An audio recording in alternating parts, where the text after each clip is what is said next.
যারা চুগলখোর তাদের শাস্তি কি হতে পারে? এই হাদিসটি রয়েছে তিরমিজিতে।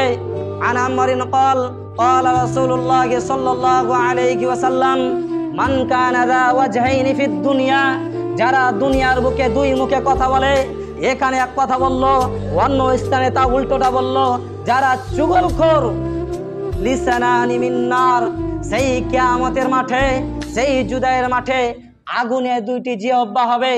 আগুনে দুইটি জিহ্বা দ্বারা আপনি কথা বলবেন, আপনি কথা বলবো। যদি আমরা চুগলখড়ি করি তথা মানুষের বদনাম, মানুষের গীবত করি।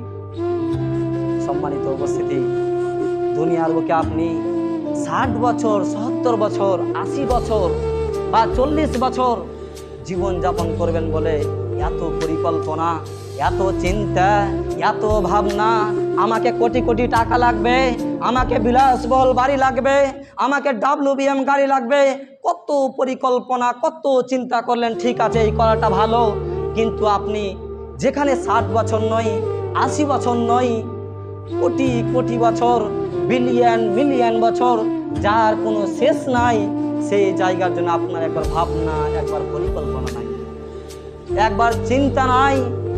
যেখানে আপনাকে কোটি কোটি কোটি কোটি বছর থাকতে হবে, সেই জায়গার জন্য আপনার একবার ভাবনা, একবার চিন্তা করা দরকার। তাই সম্মানিত উপস্থিতি, দুনিয়ার বুকে আপনাকে কেন পাঠিয়েছেন সেটা ভাবার চেষ্টা করুন। আপনি বাজারে গিয়েছেন, বাজারে গিয়ে আপনি কলমকে আপনি কিনলেন, কেন কিনলেন? একটা উদ্দেশ্য আছে, এই কলম আমাকে লেখা দিবে, এই কলম দ্বারা আমি লিখবো, একটা উদ্দেশ্য। আপনি পাঞ্জাবি কেন কিনলেন? পরিধান করব বা মানুষকে গিফট দিব, এটাও একটা উদ্দেশ্য। এবার আপনি ভাবুন, কেন আল্লাহ আপনাকে দুনিয়ার বুকে পাঠালেন?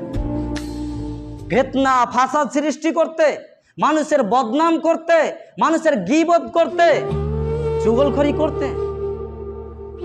এত ভাবনা, এত চিন্তা দুনিয়ার জন্য করলেন, কিন্তু যেই কবর, সেই কবরের জন্য আপনি একবার চিন্তা, একবার ভাবনাও করলেন না।